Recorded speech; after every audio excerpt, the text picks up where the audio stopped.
Yes, the Matt Kwazaborski Show calling you live and direct from Arlington, Virginia, just outside of Washington, D.C. Down here on a kind of a cloudy fall, November-ish Sunday, as I remember being used to growing up. It's usually how I remember Sundays in November. But it's also NFL Sunday. We are already into Week 12 of the 17-week season. And the Philadelphia Eagles today, the Eagles, you heard their fight song, will take on the Buffalo Bills in what is Game 3 of a 6-game stretch that will determine where the Eagles finish, mainly within the NFC, and then heading into the playoffs. As of today, the weather in Philadelphia is supposed to be another rainy day up there, kind of cold, drizzly, rainy, nasty day, as you would expect Philadelphia would look like in the end of November. It's a great matchup.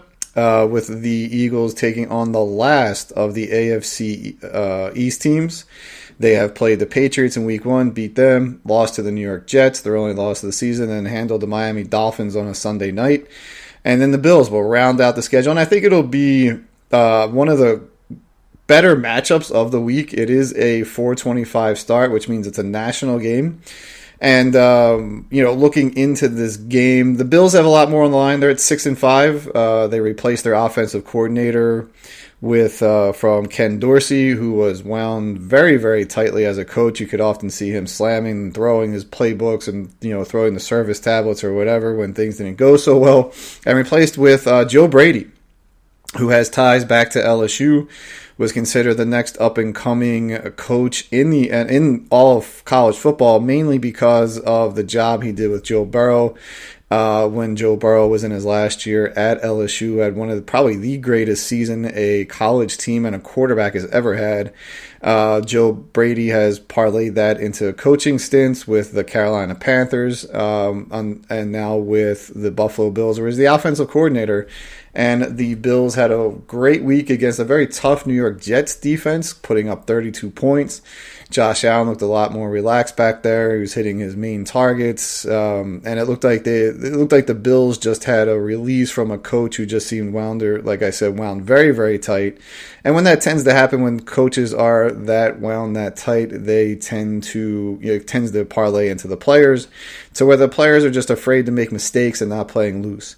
But before we get into everything today, I just want to give a little shout out to Al Gore for inventing the internet. I'd like to thank Speaker Platform and, of course, all my loyal listeners around the world who listen. It's been a very long time to doing a podcast, but just felt the need to sit down, get some things off my chest, look at the Eagles. Let's wrap up the NFL going, not wrap up, but look into that game, some of the other games around the league, and also talk a little college football, which I really haven't gotten into, mainly because the two teams that I follow, LSU, had another yet disappointing season, I would say, under Brian Kelly, even though they may have a Heisman Trophy candidate in Trey McDaniels at the quarterback. But again, falling behind the main teams in the division, Georgia and LSU and all those teams let's look at Penn State and why I think they should move on from James Franklin. And then, talk about karma. Let's look at Nick Sirianni and the controversy that surrounds him. Going in today, I think the Eagles will win this game. I think the Eagles secondary is starting to round into form with the acquisition of Brady Roby and also Kevin Byard, the local safety that Howie picked up off from Tennessee Titans. I think those two moves have shored up a very shaky pass defense. And we're going to go into why. One, Avonte Maddox just haunts this pass defense every year. He is one of the best nickel or slot cornerbacks in the league. And when you have a great slot cornerback that can cover the guys over the middle, it takes a lot of pressure off of the safeties. It takes a lot of pressure off of the starting cornerbacks. And for a while there, the Eagles struggled to find someone. They were using James Bradbury, who is not a slot cornerback, to play the slot because he's just not the prototype coverage guy coming into the slot. He's an outside cornerback. And then they signed Bradley Roby off of the scrap heap, former Saint, and he did a great job in his first 2 weeks, then got banged up. But now he's back, and hopefully he stays healthy. And Kevin Byard has kind of solidified the safety position. He had a shaky 2 weeks and a shaky first play against the Chiefs last week, but he also played an outstanding game. He covered Travis Kelce extremely well in that game and took Travis out. And to be honest, Travis Kelce has not played up to his normal billing this year. There's a lot of rumors about why that is, mainly due to his personal life. It seems when his beau, Taylor Swift, is in the audience, he does very, very well, but when she is not there, he's done very, very poorly. He did have a touchdown last week, which helped my fantasy team, but that Chiefs team is looking a lot like the Andy Reid Eagles that we grew up and used to in the early 2000s. But anyway, I digress. Going back to Bayard, he's really played a hell of a game. Reed Blankenship has played outstanding this year from the safety position. And it's great to see an undrafted rookie like Reed Blankenship just stepping in last year. He's a guy who's not afraid to tackle. We love safeties in Philadelphia that are not afraid to tackle. I'm talking about going back to Andre Dirty Waters and Wes Hopkins, paving the way for Brian Dawkins all those years. Malcolm Jenkins, and now, Malcolm Jenkins is the Super Bowl champions. And it looks like Reed's the next one to kind of step in and play that role. He has some things he's got to work on as an undrafted free agent. In his second year, but he's playing extremely well, and he's a breath of fresh air out of that safety position. Has a couple nice plays against the Chiefs last week.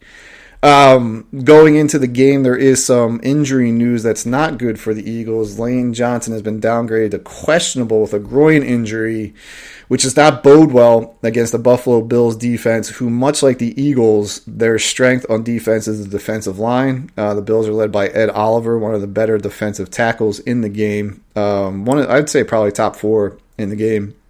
And if Johnson can't go, then we have Jack Driscoll, who will come in at right tackle. And Jack Driscoll is a backup lineman. He's our swing lineman who's going to come in and play either the tackle roles if Mailata's hurt or if Johnson's hurt.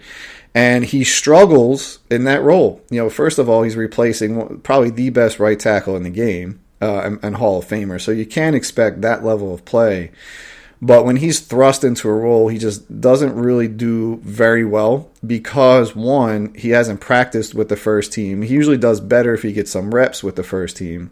And second, the Eagles, for some reason, in the couple years under Nick Sirianni, when Johnson has had a miss and they put Driscoll in there for a long period of the game, then he tends to struggle and they don't give him any help. And the Eagles are down 2 tight ends today. Dallas Goedert is out, obviously, with the broken forearm. And then Grant Calcaterra, I think is how you pronounce his name, he is out. He's the 3rd tight end, which leaves pretty much Jack Driscoll. And then they'll call up someone from the practice squad, I'm assuming. And they have to give Driscoll help. And that means when you do that, you're limiting your pass offense. Really, you're also limiting the options coming out of the backfield to catch the ball. So it looks like it'll be a run-heavy game for the Eagles, which is also not a bad game plan against Josh Allen and the Buffalo Bills. But Jalen Hurts, who is leading the MVP talk right now, has a chance, will have some weapons in the pass game, probably the best wide receiver combo in the game. But Devonta Smith is also hurt. He was on the injury report this week with a bum knee. He's going to play. Sometimes when you see those he didn't practice kind of things, it could be for other reasons. Maybe they're just tired. They're just giving him a day off, and they're using a reason for not practicing that day. I do think the Eagles will handle the Bills. I think the Bills, when you have a coaching change like this in mid-season, especially a Super Bowl, what was supposed to be a Super Bowl contending team, it can do one of two things. It can, make them loose and they play much better, or it could still lead to a lot of differences in the way they play and a lot more second-guessing or third-guessing, especially if Sean McDermott is making these changes. We kind of saw it with the Phillies last year when Joe Girardi, he was a very tightly wound manager. When he was fired, the Phillies went on to make the World Series under Rob Thompson. And they played a lot looser and a lot better and a lot more successful. So we'll see if that's what happens with the Bills. But they're coming into the link, national TV. The Bills are used to this exposure, as are the Eagles. So that won't get into their head. But I think coming into the link will be a nice little shock for the Bills. The Eagles also, too. This is not a must-win game for the Eagles. If Lane Johnson is hurt, sit him. If Devonta Smith is hurt, you got to kind of sit him as well. Like, we need him, especially next week facing the 49ers. And in this round of the NFL, or the present day NFL, when they went to the 17 games and they expanded one team in the playoffs, only the number one seed gets a bye in the first round of the playoffs. It used to be the top 2 seeds would get a bye, but it's only the number one. And with the way the injuries are hitting the NFL, all the teams have injuries at this point of the year. That number one seed is like the greatest number one seed in all of sports. First of all, you're guaranteed home field advantage up until the Super Bowl, which usually means just 2 games, divisional round and the championship round if you make it. And then you get to be home. You get to sleep in your own beds. You get to use to your own routine, practice in your own stadiums, and that could be for the entire month of January, depending how far you get.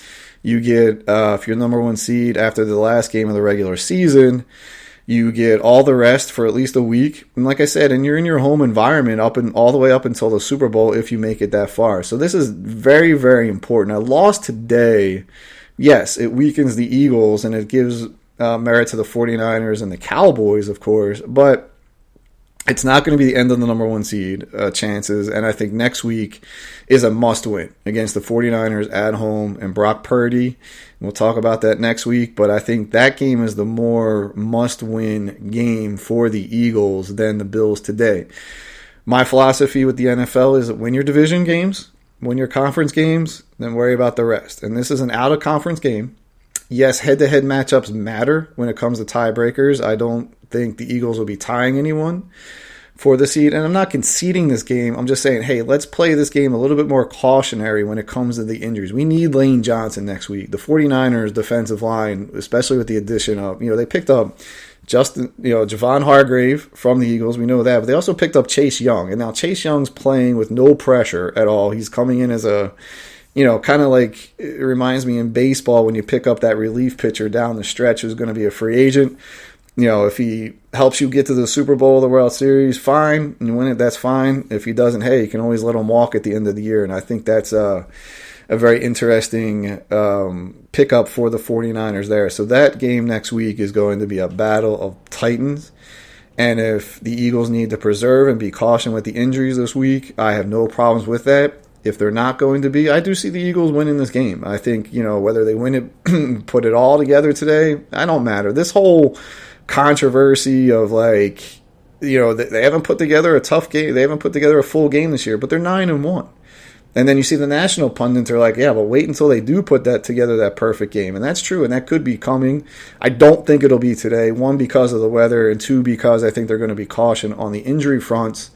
But I do expect that defense to fluster Josh Allen, especially in the secondary. The Bills aren't very deep when it comes to the wide receiver position. They have Stephon Diggs, and they have Gabe Davis. Stephon Diggs is kind of having a down year. You don't know if age is starting to catch up, if he's slowing down, or defenses are just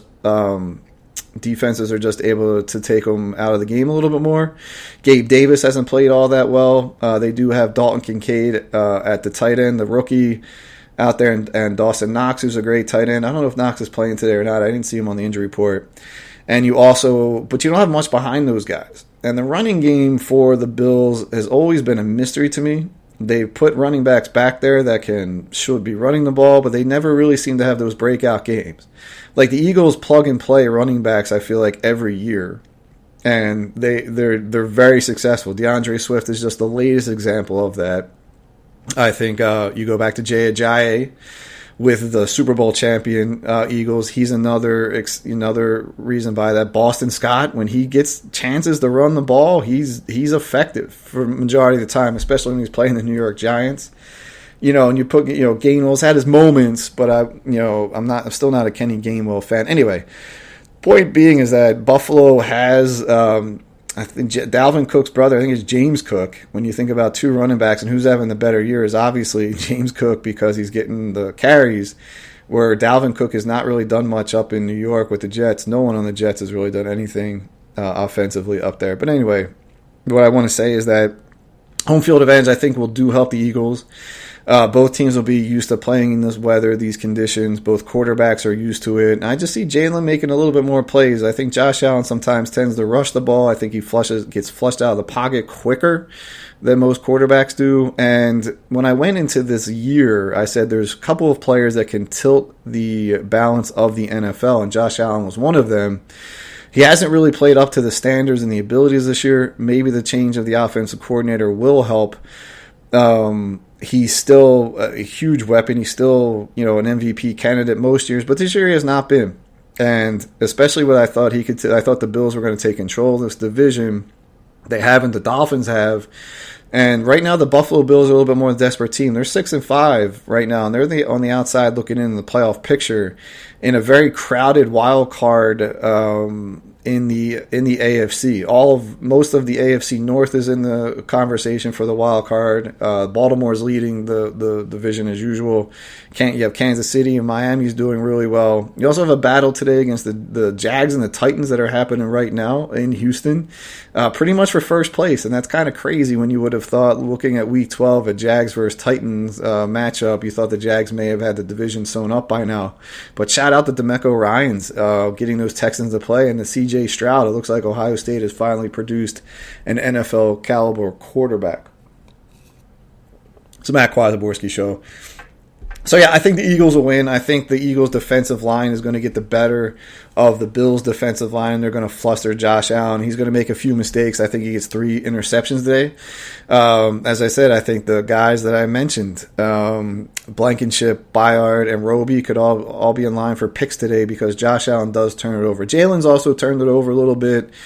I think the Eagles are a stronger defensive team, top to bottom, than the Bills. The Bills' secondary has struggled. They've also had a few injuries, especially to the cornerback position. So I have to clear my throat.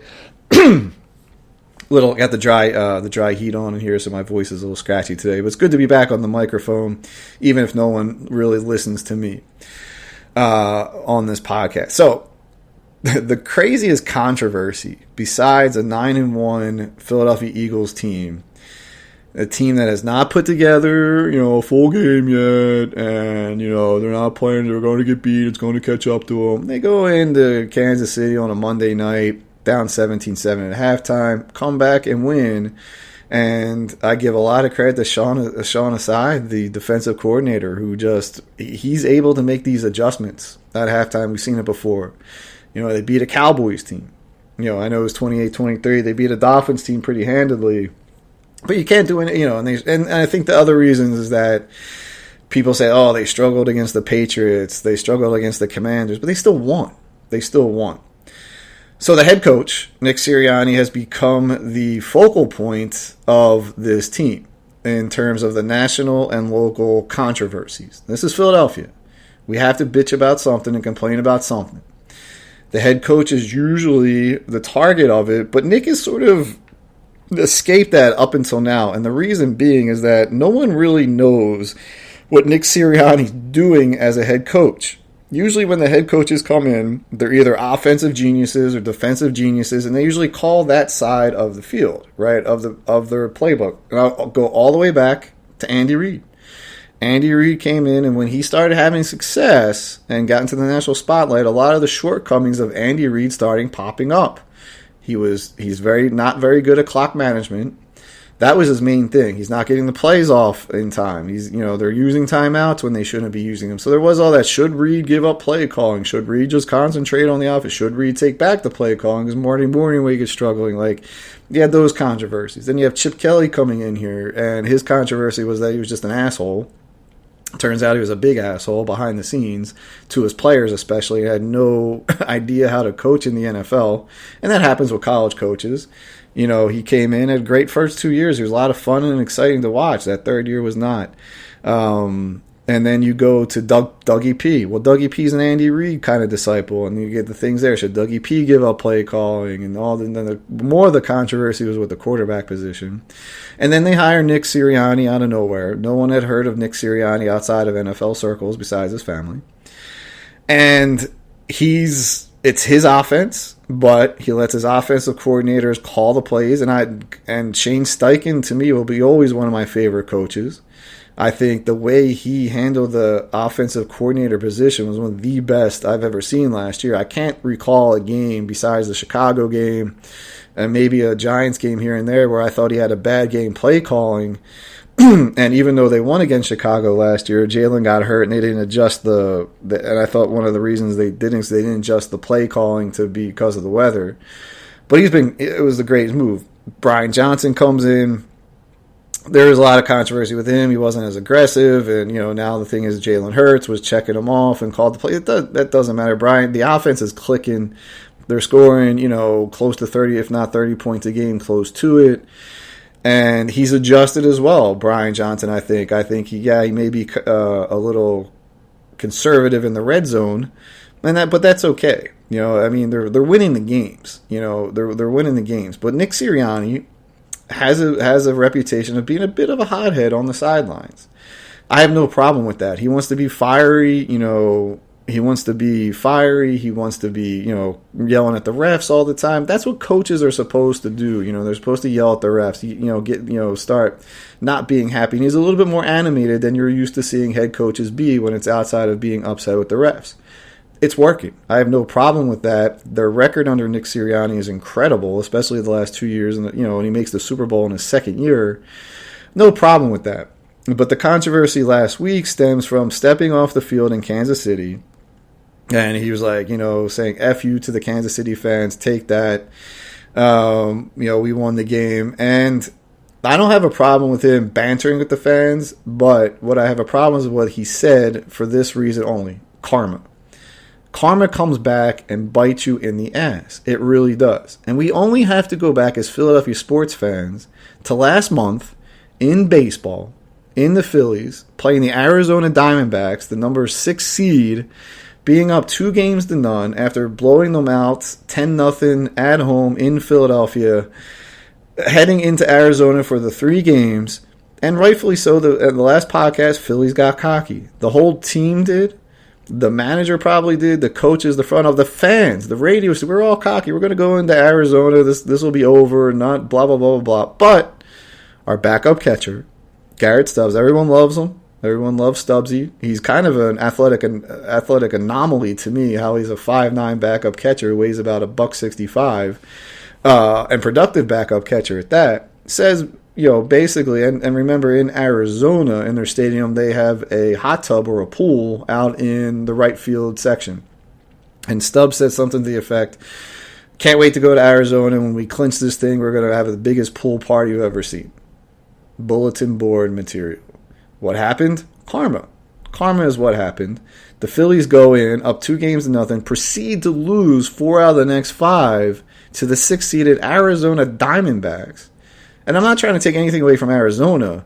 They took that to heart. They put it to the bulletin board, and they played. Because remember, the last podcast names, Phillies became cocky, the Diamondbacks became rocky, and they just battled back and battled back. And don't you think that plane ride after Game 2, when the Diamondbacks won 10-0, and Stubbs made that comment about the pool party, if that was made after Game 2, then that whole plane ride between Philadelphia back to Phoenix, that's all Arizona was thinking about, right?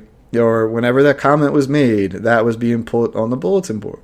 And that's the issue I have with Sirianni and his comments with Kansas City. Look, that game last week meant more to the Eagles than it did the Kansas City Chiefs. Just like I said, if the Philadelphia Eagles lose today to the Buffalo Bills, not the end of the world. It's not a divisional matchup. It's not a conference matchup. It's an out-of-conference matchup, and I want them to win, and I think they will. But a loss today doesn't set them back tremendously. It's not like next week if they go out and lose to the 49ers. They lose a game and a half. The Niners pick up a game and a half, I should say, getting closer to that number 1 seed. That Chiefs loss last week doesn't matter as much. It's not the Super Bowl. The Chiefs have been there to the Super Bowl 3 times in the past, 5-6 years, and won 2 of those Super Bowls with Mahomes and Andy Reid. And karma can come back. We may see Kansas City again in February in a Super Bowl rematch.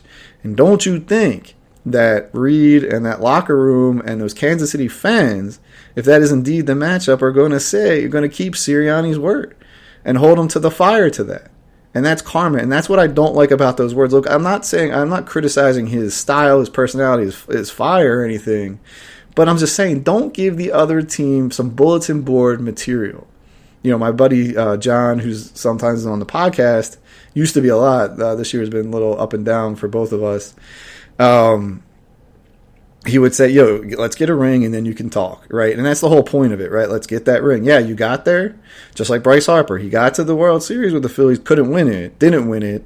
Same thing with Sirianni. It didn't win the Super Bowl, got to the Super Bowl, and look at the Phillies this year. Put bulletin board material, lost in the NLCS. Sirianni gave Kansas City potentially gave them bulletin board material if there is a Super Bowl rematch. And that's the issue I had of it. Then I was listening to Philadelphia Sports Talk Radio. I found this on the web for I need Kansas City potentially bulletin board if there is... Somehow Siri turned on there. Not sure why. Oh, I see, because it's on my phone. So, sorry, Siri. So let's turn that over. Apologies for that. So listening to Philadelphia Sports Talk Radio down here, thanks to the internet and Al Gore inventing the internet, I'm able to do that. If this was 20 years ago, I would not be able to do that here in Washington. But anyway, listen to some old heads calling. I don't like Sirianni's style. He's put your head down and kind of go to work and just get the job done. And don't like his personality. Think it's immature and think it's showing up the other team. And I don't really think that. I've seen other NFL coaches back in the day that were talking all the time on the sidelines in the old NFL videos. Name one, Hank Stram, former Kansas City Chiefs coach who won a Super Bowl, who played in the first two Super Bowls. And, I think they won a Super Bowl eventually, Hank Stram. But he was a legendary coach. You ever watch the NFL films of him back in the day when they do those in the life of on the NFL Network, or just little snippets. He's always yapping. He was always yapping, Hank Stram. He's in the refs' ears, in the players' ears. He was a fiery guy. So it's not like that doesn't happen. People want that Bill Belichick, Tom Landry, Bill Walsh kind of thing. And Sirianni's not that. And over time, Sirianni will learn. I think he'll mellow out over time if that's really is an issue, but it's not distracting from what's happening on the field. They're winning games. But in Philadelphia, we have to find something to worry about, something to complain about. With a 9-1 team going in, the two things are, one, they haven't played a full game yet. I don't care, they're winning. They have a harder schedule. They have a little bit more injuries issues. They have a lot of turnover, both on the coaching staff and especially in defense. And their coach is a hothead on the sidelines. He gets all fired up, But he's not out there yelling at his own players, belittling his own players. He's yelling at them, I'm sure. And they've had, there's been some little issues here and there. But that's going to happen in the heat of the moment. I want a coach that has that. Belichick will get in players' faces when he's not happy, or the assistant coach. You saw there's a snippet of Mac Jones and Bill O'Brien, the offensive coordinator for the Patriots, 2 weeks ago, just yelling at Mac Jones during their game in Germany, because Mac Jones made some horrendous turnovers in the red zone. And even Jones, though, is like, just calm down. Tells his coach, just calm down. You don't need to be this irate. But that's the way some coaches are. Some coaches are like that. Some are very stoic on the sideline. Kevin Stefanski of the Cleveland Browns. I never see him talk to anybody, smile, look sad, look angry. He's just very stoic. And for some people, they want that in a coach. As a short part-time coach myself, I was always kind of talking, trying to coach from the sidelines in basketball, in football the same way, but always trying to accentuate the positives and trying to pull out the negatives. My thing was I always wanted to ask the players, why am I talking to you? Why am I pulling you on the sidelines? Why are we having this conversation? If they get it, hey, they get it. I want them to think why I'm upset, or trying to, not upset in a visible way, but trying to give them pointers. I want to know, why am I talking to you at this particular time? That was always my approach to coaching on the sidelines. I never want to call anyone out on the sidelines, especially in public. You do it behind closed doors. And that is what I have to say. But it's just funny to me, the Eagles are at 9-1, and the two controversies are, one, the team has not played a full game yet, which I think is a bit ridiculous.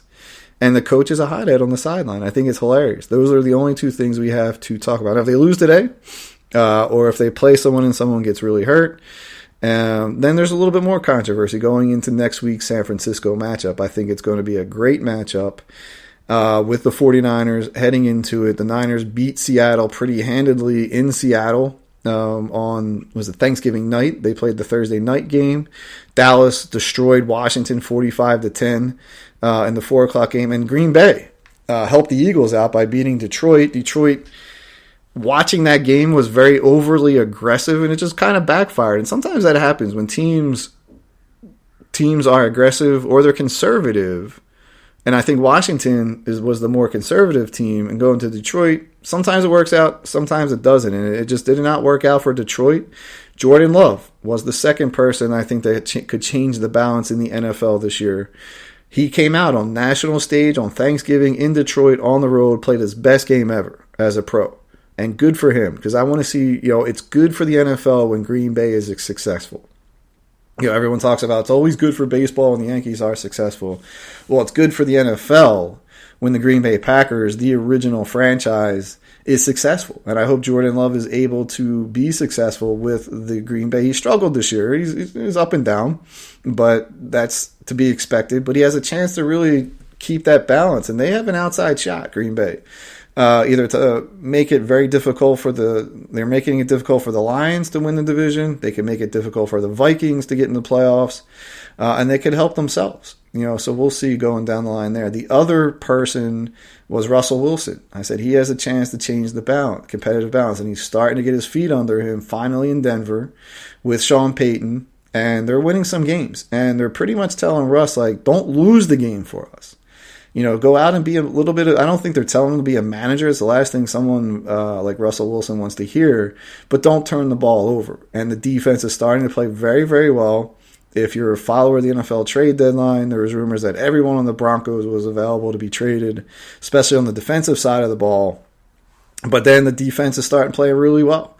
And they have a great defensive coordinator, Vance Joseph.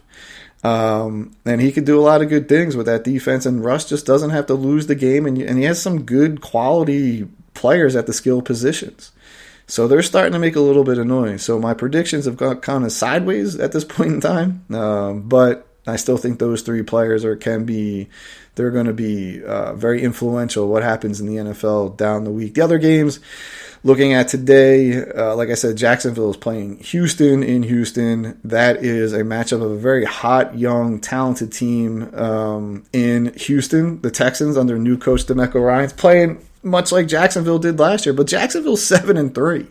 You look up and you're like, really? Jacksonville's 7-3? And yes, they are. They are 7-3, leading that division. And what's happening to the Texans this year is much like the Jags last year. They are the good, hot, young team going up into the season, into this part of the season. No one expected the Texans to be 6-4. No one knew what to expect from C.J. Stroud, another Ohio State quarterback drafted very high, and he's done extremely well. That some people are putting him in the MVP conversation. I think that's valid. Not a front runner, but I think he's got a chance if Houston makes the playoffs. Absolutely, he should be in the top 5 of the voting category for the NFL MVP, but he's not going to win it. Not with Patrick Mahomes and Jalen Hurts. And you even got to put a little bit on Brock Purdy if he's able to carry that team, or Christian McCaffrey, actually, the 49ers. Purdy has missed a few games, but has played. It looks like Purdy might be a really good quarterback in that system, and we'll see. It's Matt Kwazaborski Show. I want to jump from the NFL to college football, and I haven't talked much about college football this year. Excuse me, mainly because the team that I follow the most, LSU, another disappointing year, but on the up and up under Brian. It's only Brian Kelly's second year as coach, coming from Notre Dame, that long tenured at Notre Dame, but before that Cincinnati, where he coached a couple of the Eagles, famous Eagles, being Jason Kelsey and Brent Selleck. I don't know if he actually coached that. I think he coached Kelsey. Anyway. Like I said, LSU didn't have all that great year. Penn State finished third, and I want to go to Penn State. Growing up in Philadelphia, college football was not a thing. It really wasn't. Unless you knew someone that was a Penn State alum or just a football junkie who liked college football, mainly the two teams that were followed where I grew up were Notre Dame Fighting Irish, mainly because I came from a very heavy Irish-influenced neighborhood, and Penn State because they were the closest in-state team that was successful on the national stage. Sure, we had Temple, but Temple was not known for football growing up. They're still struggling to get their identity. They had a few good years there, but they're mainly a basketball school. Like Temple, John Chaney, the legendary coach, the success that they have had under him, they're a legendary program. But going to Penn State, they have a coach in James Franklin who's been there since 2014, highly successful coach in terms of recruitment, but his on-the-field production is just not up to par for me and I think Penn State fans have to start really putting some heat on the athletic department of Penn State, especially the boosters. If you're listening and you don't know what a booster is, they're the ones that kind of put a lot of their money into programs, whether it's into Penn State football, LSU football, Temple basketball, North Carolina basketball, however you want to say, whatever the schools are. They dump a lot of money into the program. They're almost like de facto donors, as if it was a nonprofit, except without as much power. But if a lot of the lobbyists is what they are, boosters get together, they can put some serious heat on the athletic department. And I'm looking at yesterday Ohio State and Michigan, the two teams in the Big Ten that always seem to be above and beyond everyone else, including Penn State. And Penn State is always stuck in that second tier part of the Big Ten. The rest of the Big Ten is competitive, but they don't seem to even challenge Penn State for that third place. But how long is Penn State going to be, and its fans and its boosters are going to be satisfied with these, secondary bowls, not getting to the playoffs, always losing to at least Ohio State and Michigan, or beating one but losing to the other? And I look at Texas A&M. Texas A&M fired Jimbo Fisher and got one of the most ridiculous buyouts of a contract I've ever heard in any industry, whether it's pro sports, college sports, the corporate world of America. It doesn't matter. Like, he's getting a $75 million payout to not coach in Texas A&M again. That is unheard of, and the interesting part, it's coming from the Texas A&M, also known as the Aggies, their longtime sports booster foundation. Basically, these big-time programs set up foundations where people donate to nonprofits, and they're paying him $75 million out of this foundation, which is insane.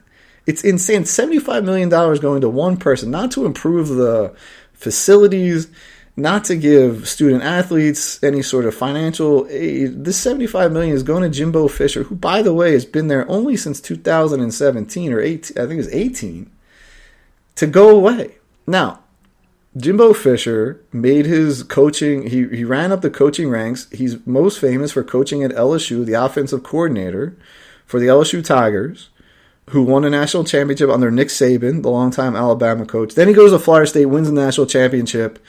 A lot of LSU fans and boosters, we wish we could have replaced. We wish he would have hung on and we would have hired Jimbo or elevated Jimbo and got rid of Les Miles. But Les Miles wins the national championship. Who knows how long he's going to be there. So Fisher has to go and goes to a prominent program. And he gets a lot of credit for rebuilding a legendary Florida State program that kind of fallen by the wayside. Builds them back into national prominence, and they're still kind of riding the coattails of Jimbo Fisher. So Jimbo goes Texas A&M, who has a storied history of football. Not as successful in the national championship rankings, but talk about Patrick Mahomes. That's where he went. Johnny Manziel, who won the Heisman and famous for beating Alabama. Awful as a pro, but that's where he went.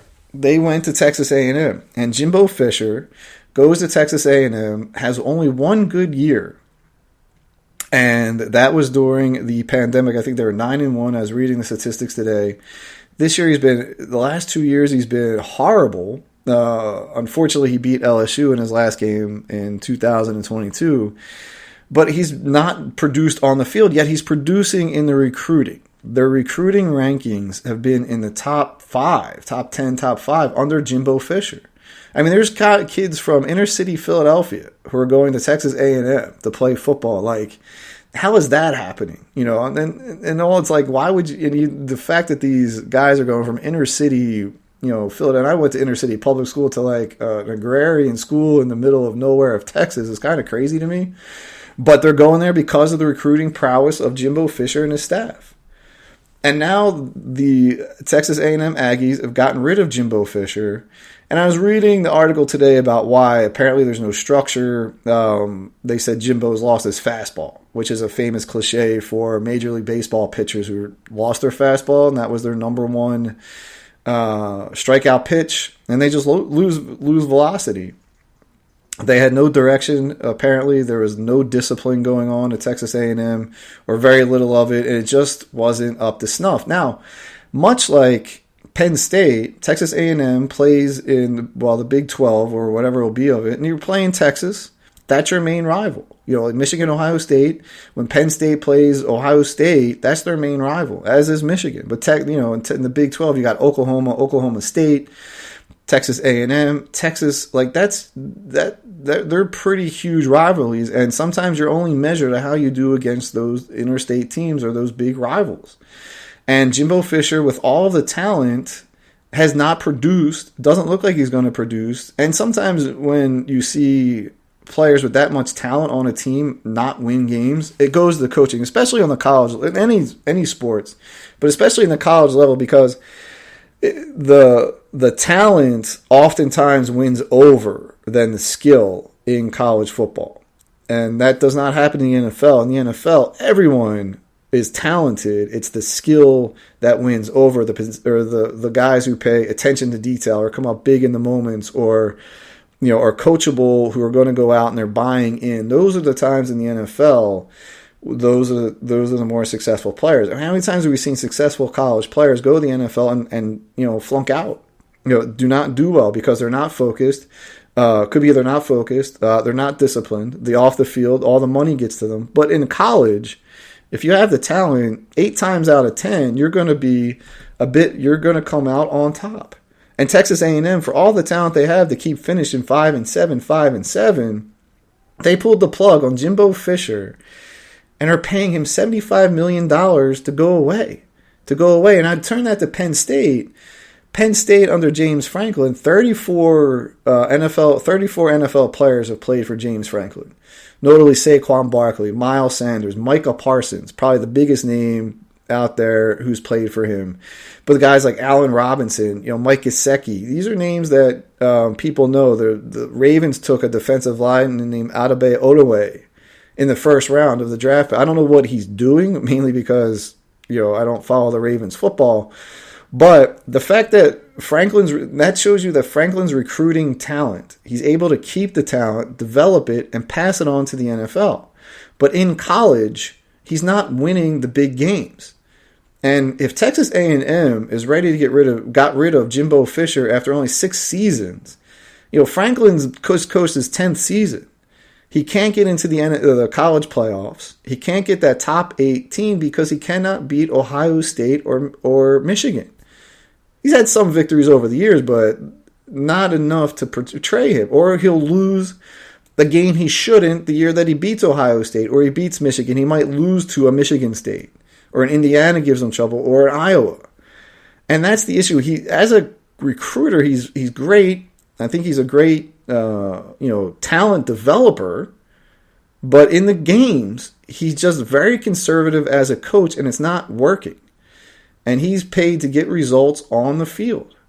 How much longer is Penn State going to put up with this? Gone are the days where guys stay with programs their entire career. I mean, what coaches do you know that stay in the college rankings that have been with one team for their entire career? Nick Saban, I go to him. He coached, we're all know he's at LSU and Alabama and LSU. He was at Michigan State before that. Don't forget that. Brian Kelly, who's only in his second year at LSU, this is probably his last job, but he was at Cincinnati and Notre Dame and other small schools before that. Fisher was at Florida State before he goes to Texas A&M. Franklin was at Vanderbilt, and before he came to Penn State. So you don't see guys like Bear Bryant and Joe Paterno. Like, those days are gone. And I think the Penn State boosters, if they want to get past Ohio State or Michigan, they gotta realize what is it going to take. Is it going to take taking the? I don't know if Franklin calls the plays. He's fired his 6th offensive coordinator. Like, something's not working. They're getting the players, they're developing them at all skill positions, including the offensive line. Tight ends have come out of that team. Pat Fryermuth is another one who came out of there with Mike Gesicki. Like I said, mentioned the wide receivers, Allen Robinson, all those back in the day, but the running backs, you had Saquon Barkley and Miles Sanders in the same backfield in Penn State. Like, that's insane. How do you not win with these guys? The defense has played great. They've seemed very developed, in terms of getting skill positions. So why are the results on the field? And to be a big-time program, when you're going up for a recruit who's got Ohio State, Penn State, Michigan on his tails, why would that recruit choose Penn State? The only reason I could see, one, they think they're going to change the program around, or two, they're just guaranteed more playing time because Penn State's less talented than Ohio State and Michigan. Right? Even though I'm saying Franklin's recruiting great, he's not producing on the field. So I think, how much longer does the Penn State faithful keep James Franklin around? I'm not really sure, but I think it's time. He's got probably one more season if I'm a Penn State fan. I am a Penn State fan, but I don't follow them as much because I know, he's not the right coach on the field. Hire Jimbo Fisher. Hire Jimbo Fisher as your offensive coordinator. That would be fantastic. That would be a 1-2 duo that you wouldn't really understand. And the other reason, too, I go to that is that C.J. Stroud, we talked about the Texans, he's the first time I've ever seen an Ohio State quarterback have success in the NFL like he's having. Ohio State does not produce quarterbacks. Michigan does not produce quarterbacks. Their strength in Ohio State's their defense in the secondary and usually the running back position. Michigan defense.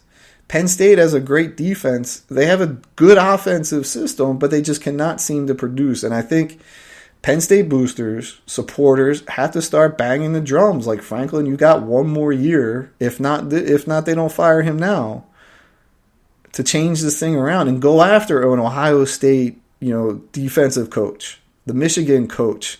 I mean, the Michigan interim coach during this whole Jim Harbaugh debacle, that's a guy who's winning. He just beat Ohio State, and I forget who they beat last week. And it's like, well, he's getting results. He's going to get some head coaching looks. If Jim Harbaugh isn't fired or let go or walks away because of this controversy that's surrounding them of stealing other team signs, which is another conversation for another time. But, it's time. It's Penn State, Franklin, depending on the state of the program, which seems to be a very solid, great program, it's just not producing on the field like it should. And it's time to either look at who's next for Penn State, what's it going to look like if they do transition away from James Franklin. Because if Jimbo Fisher can get a $75 million payout, I give a lot of credit, a crap ton of credit to Texas A&M's athletic department, saying it's time to move on.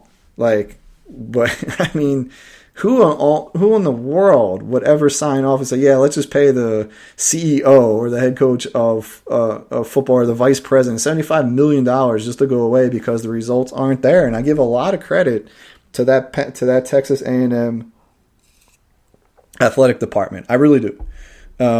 It's amazing that it's sad in the state of our society, but it's the way it is. $75 million just to go away. If I get a severance, my organization lets me go, I probably get 3 months. What is that? It's chump change compared to what these guys are making. It's incredible to see what they're going to do. It will be interesting in LSU with Brian Kelly. The reason I say that is because also at the same time at LSU, they brought in Kim Mularkey to be the women's head coach. They win a national championship. Jay Johnston is the LSU baseball coach. He was also brought in by the same athletic director. He wins a national championship. In football, it's a little bit different. You have a little bit more time, but we'll see. This next year should be the third season of Brian Kelly, and his first recruiting class should start stepping up and playing some key positions. And congratulations to Trace McDaniels, who had a great year. Will be in the Heisman Trophy contention, maybe even if not the favorite, because there hasn't been really a runaway favorite, but the stats that he put up this year have been phenomenal. Just a shame they couldn't do a little bit more again against Alabama. I think they lost to Alabama, and I forget who else they lost to early on. It's Matt Kwazaborski Show. Headed into Week 12 of the NFL, looking at college coaching. Penn State, I think, has to seriously think about getting rid of James Franklin and moving on from that. Not that it's a very much like a Doc Rivers situation that I complained about with the Sixers. Great man, great leader of men, great coach, but for some reason just can't produce the results on the field with the big boys. Sixers couldn't get past Boston. Penn State can't get past Michigan and or Ohio State in any given year. Or if they do beat one of those teams, they lose to someone they shouldn't down the line. Appreciate y'all turning in. It's been the first podcast in a while. Eagles today, 425 against the Buffalo Bills. I was more confident about the Eagles' chances of winning this game last night than I am today with the Lane Johnson news. And looking at the Eagles injury report, and like I said, this is a game that's not a must-win for the Eagles. I'm not conceding anything, but it's not a must-win because it's not a division or a conference game. The next week's game against the 49ers, about as must-win, will probably be they'll probably be the only must-win game of the season, I feel like, next week for the Eagles, if they are going to get that all-important number one seed. Of course, they got to play Seattle next, and then Dallas. It's a tough stretch. Dallas is going to be the hungrier team because they're going to want the division, especially if the Eagles do not do well in the next 3 games. So, Matt Kwazaborski Show, going to sign it off here. Remember to inspire the inspiration. Do not wait for the inspiration to inspire you. Have a fantastic Sunday, everybody.